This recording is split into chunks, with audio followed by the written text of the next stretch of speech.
Magandang gabi po, mga kabiki. Welcome po sa ating Barangay Cup.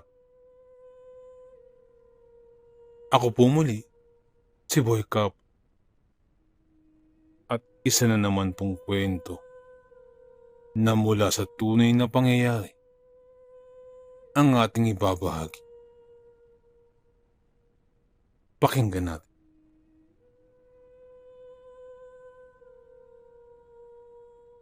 Hindi aakalain ni Conching na sa isang iglap lamang ay biglang tataas ang tubig sa kanilang lugar. Wala namang bagyo. Pero labis ang lakas ng ulan sa kanila. Bandang 4:00 na nang lumampas ang tubig sa kanilang ulo. Kung kaya't umakyat na sila sa bubungan. Wala pa naman siyang kasama ngayon sa bahay dahil lumuwas ng Maynila ang kanyang anak na lalaki. Madilim na ang paligid. Pero ang mas nakakatakot ay hindi tumitigil ang pagkulog at pagkidlat ng langit. Napapisik na si Conching sa tuwing galit na bumubuga ang mababagsik na enerhiya mula sa ulap.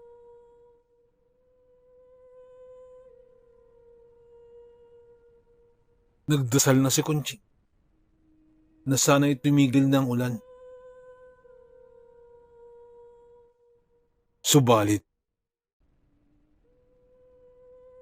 tila hindi ito naririnig ng kalangitan.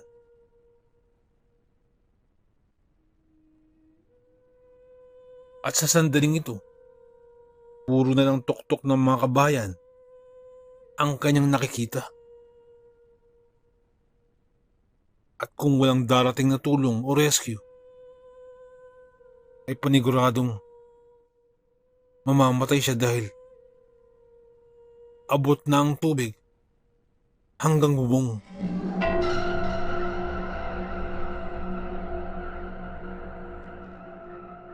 Sa kabila nun,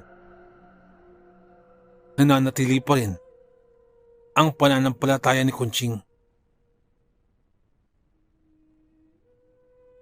Mabait na tao si Conching.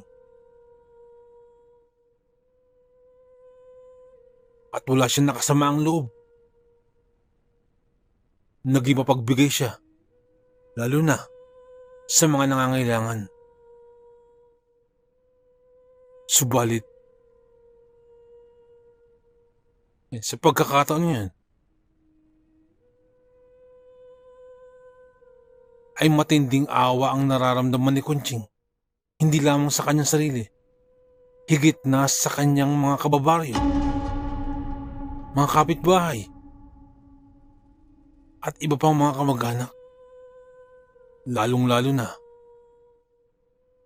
ang kapitbahay nilang may edad na nahirap ng kumilos, lalo pat nasa ganitong sitwasyon.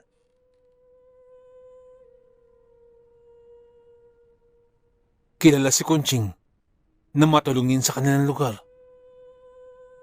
Madalas itong lapitan ng kanyang mga kapitbahay tuwing sila ay nangangailangan ng kahit na anong bagay. Mapapera man ito, mapapagkain, o kahit anong bagay na maaaring itulong ni Conching. Ipinagdarasal ni Conching na tumigil na ang ulan upang makaligtas ang kanyang mga kababaryo. At yun ang pilit na ipinagdarasal ni Conching sa kabila ng hindi magandang reputasyon ng kanilang lugar. Sapagkat marami sa kanilang lugar ay lugar ng mga may kaya, subalit ngunit karamihan sa mga ito ay mga makasarili.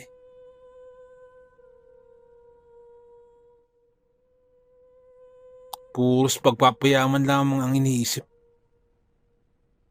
Puro pang sariling kapakanan lamang. Sa kabila nun, ay nananatili ang kabutihang loob ni Conching.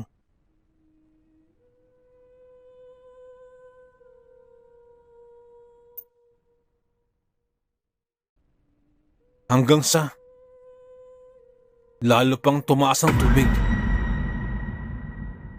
At kung kanina ay abot na bubong ito, ngayon ay tila lumalagpas na ito ng bubong. Umaabot na ito sa kanyang binti habang nakatungtong siya sa bubong. Abot-abot na ang takot ng mga tao. Kanya-kanyang hingi ng tulong. Iba't ibang panaghoy.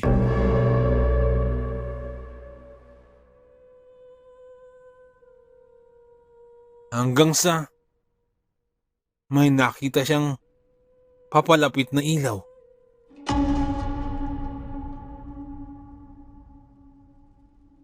At anino ng malaking bangka. Tutulong! Tutulong! Sigaw ni Conching. Tumayo siya sa bubungan at nagpatalon-talon habang isinisigaw ang pinakamalakas na boses. Malakas pa rin ang ulan. Baka hindi siya naririnig dahil dito. Subalit nagpatuloy sa pagsigaw si Conching. Hindi para sa kanyang sarili. Alang-alang para sa kanyang mga kapitbahay at mga kababaryo.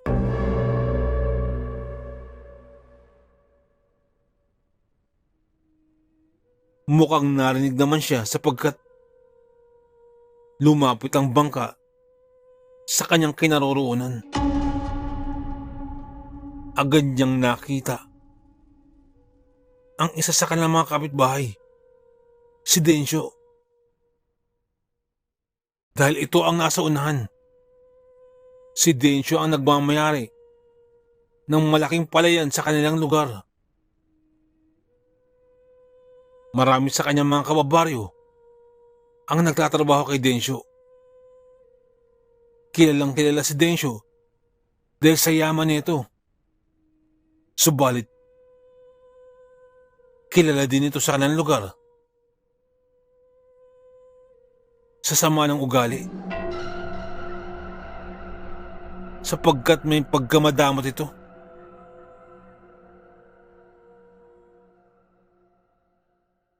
Habang lulan si Densyo ng bangka,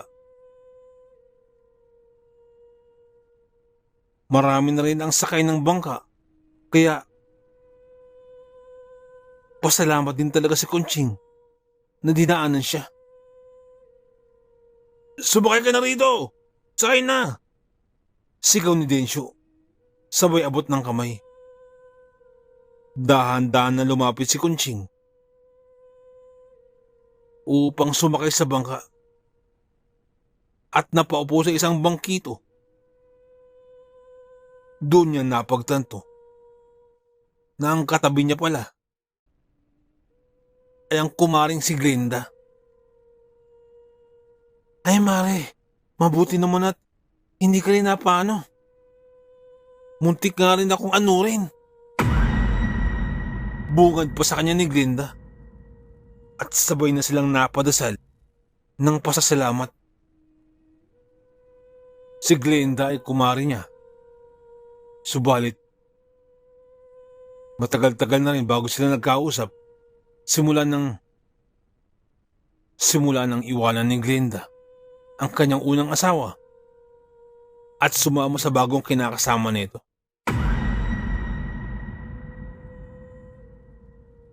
Hindi nila alam kung saan papunta ang bangka. Mukhang papunta ang bangka sa may bundok.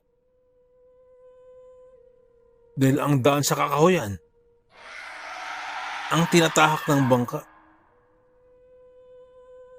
Ang kaninang bayolenteng panahon ay unti-unti nang humuhupa.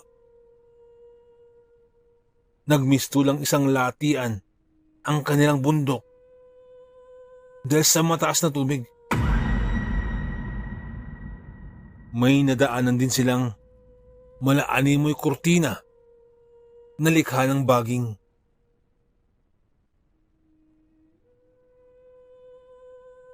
Nakaapat silang malakortinang baging na nadaanan.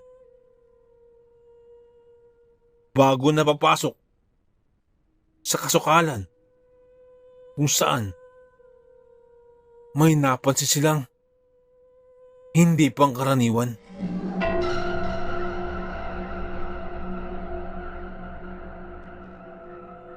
May mga puno rito na nakatayo na sobrang lalaking mga puno.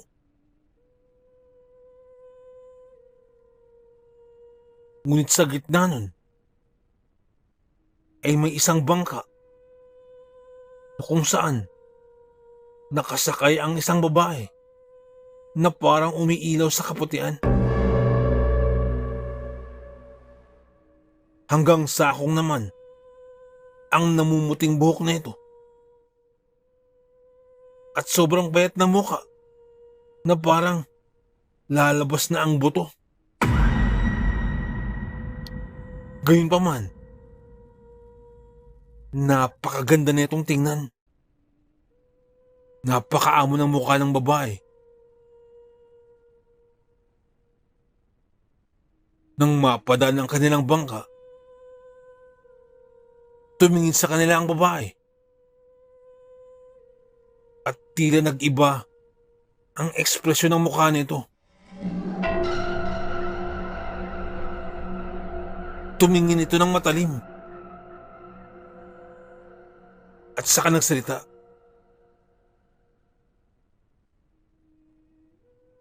Pinahiram ko kayo ng pera. Tinulungan ko kayo.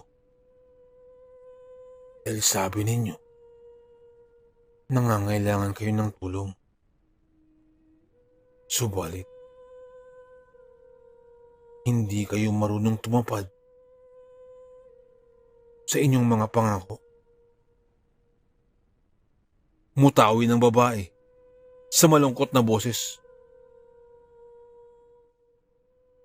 At dahil nga, wala talaga kayong planong tuparin ang iyong mga pangako,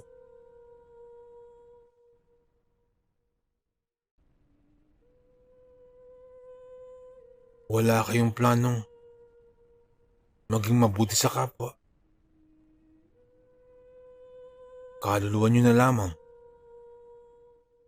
ang ipangbabayad ninyo. Sambit pa ng babae. Napatingin silang lahat ng sakay ng bangka kay Densyo na nangongolekta ng utang. Ang akala nila ay sa lalaki nagmula ang pera na yun.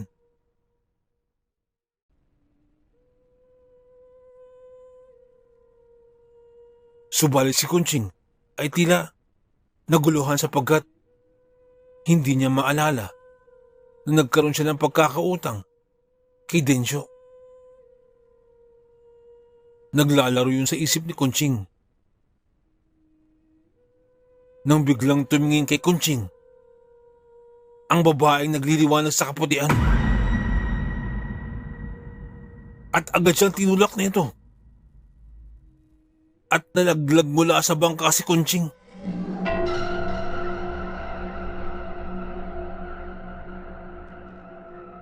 At napailing ang nagliliwanag na babae. Iyon ang huling sulyap ni Kunching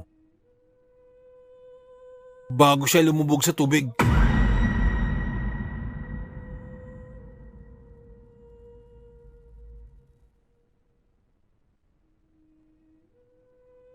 Nang magkamalay si Kunching, ay natagpuan na niya ang kanyang sarili na nasa ospital.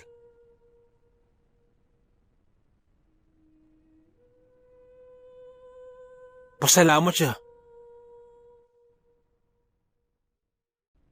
at buhay pa siya.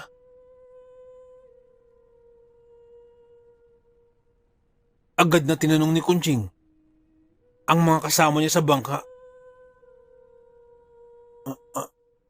Nay, anong bangka? Tanong ng panganay na anak ni Kunching. Nakasakay kasi ako sa bangka.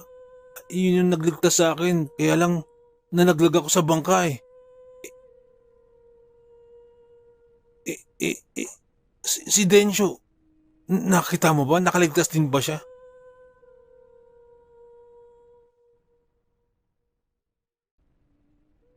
Nakatikom lamang ang bibig ng panganay ni Kunching. At maya-maya lamang ay napagtanto ni Kunching na lahat ng nakasakay sa bangka, lahat ay namatay maliban lamang sa kanya.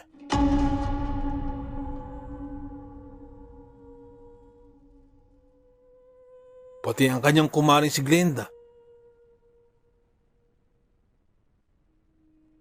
ay hindi rin nakaligtas.